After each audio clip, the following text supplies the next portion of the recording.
Hi guys! Once again, kamusta ang ating mga sulit kalingap supporters dyan? Maligayang pagbabalik sa ating munting channel. Ngayon, meron na naman po tayong panibagong reaction video.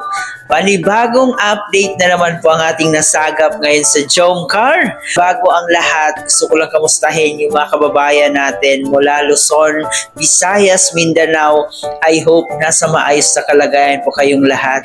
I hope na matapos na po yung problema natin ngayon, no? Kasi grabe, sobrang mahal na po ng gasolina, sobrang ang mahal na po ng mga bilihin. So, hope and pray lang, no? Tulad sa Jomcar, kapit lang tayo. Kailangan nating lumaban. So, mag-ingat po kayo lahat dyan kung nasaan man kayo naroroon ngayon. At syempre, yung mga kababayan natin na nasa ibang bansa. So, mag-ingat po kayo palagi. So yun na nga po, ngayon meron po tayong panibagong update and I know na magugustuhan nyo po kasi Jomcar ay pwede na nga ulit mag-date at Papa Joms may babalikan na. So ano kaya yung babalikan ni Kalingap Jomar? Ano kaya yung pwede niyang balikan? Mamaya guys ay ating alamin. Pagkatapos ng mga ilang days, ilang weeks, ngayon ay pwede na ulit bumalik si Kalingap Jomar. So ano nga ba yan?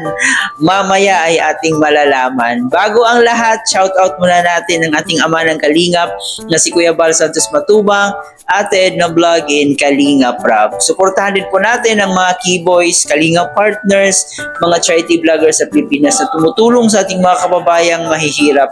Huwag nating kalimutan. At nandyan din po yung makasama nating Kalingap reactors, especially ang Karepa, Watchers, Strikers. Lahat po naman nagko-content sa Kalingap guys. Suportahan natin. So sa ngayon guys, alam kong wala pa pong Jomcar. Hindi pa natin nakikita sila sa YouTube channel ni Kalingap Rap.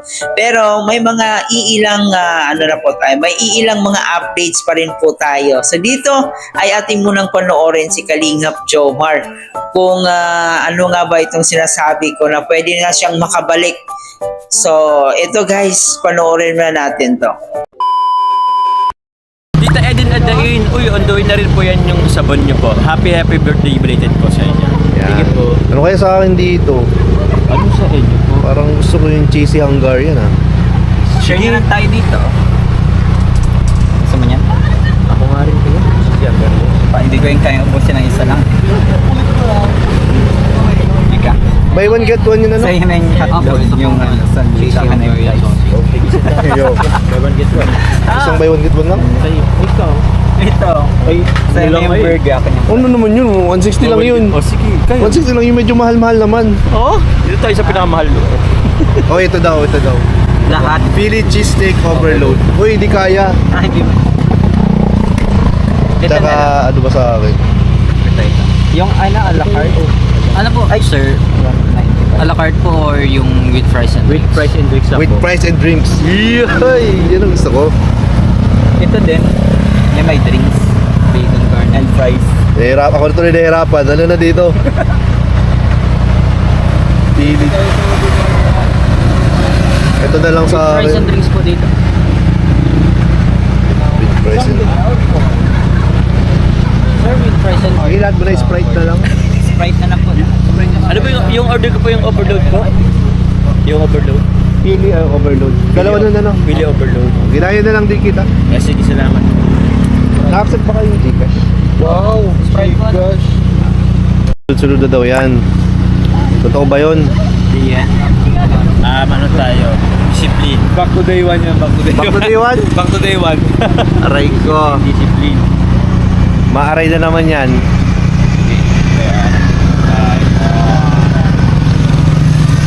Napaka-relax po dito guys. Yung pagkatapos ng vlog dito tayo.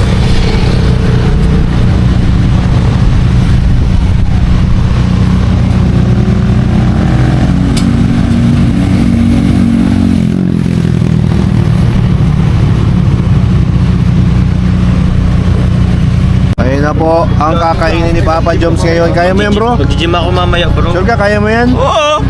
Mamaya, iyakan yan. I-gym mo na lang. Iyakan yan. Di.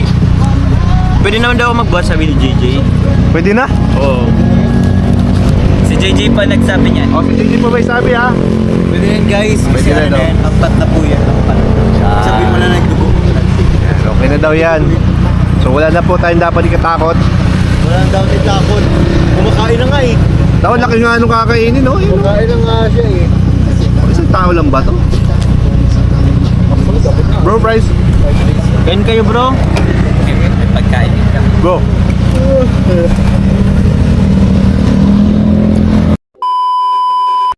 So yun na nga po guys, no? Ayan, masaya po talaga yung bonding ng mga magkakaibigan na to. Talagang napakasulit po yung kanilang samahan at grabe yung goal nila, no? Na makatulong sa ating mga kababayan na nangailangan ng tulong, and grabe talaga yung dedikasyon nila, no? So sana all may mga ganito pa ring tao na handang tumulong sa mga kababayan natin. So saludo po tayo sa Kalinga family, no? And yun na nga po dito, no, napansin po natin si Kalingap Jomar kasama si Kuya Nel at yung ibang keyboys dito. So dito parang okay na po si Papa Joms guys. No? Pwede na siyang makakain ng mga matitigas. And sabi nga ni Kalingap JJ, pwede na siyang bumalik mag-gym. No? Pwede na siyang makapag-gym ulit. Pero siguro di natin alam, parang nagdi-date na po yung dalawa. No? Palaging nagdi-date yan.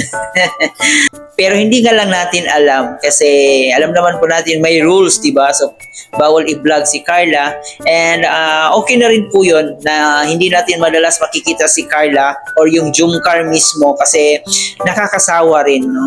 Importante may thrilling, diba? May inaabangan yung mga audience, mga viewers. So yun po, dapat i-preserve talaga yung ano nila, exposure para hindi magsawa yung mga tao. So yun guys, yun po yung update natin dito. At kitang-kita niyo naman po si Papa Joms na talagang bumalik na yung dati. Masaya na po siya after sa kanyang operasyon. So masaya na po ngayon. At syempre, willing nang makipag-date kay Carla Bells niya.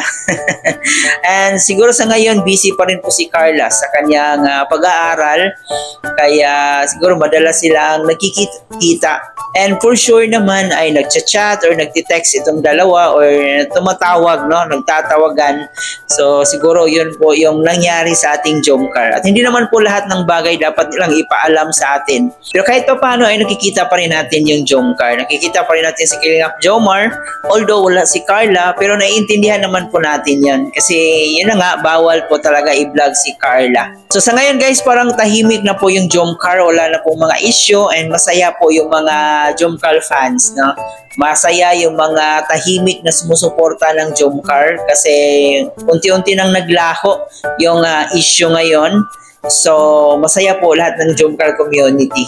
So yan lang muna guys ang ating update. I hope nag-enjoy kayo. Huwag kalimutan mag-like and share ng ating video and paki-comment po dyan sa ating comment section. Maraming salamat once again, Chloe TV. Thank you for watching.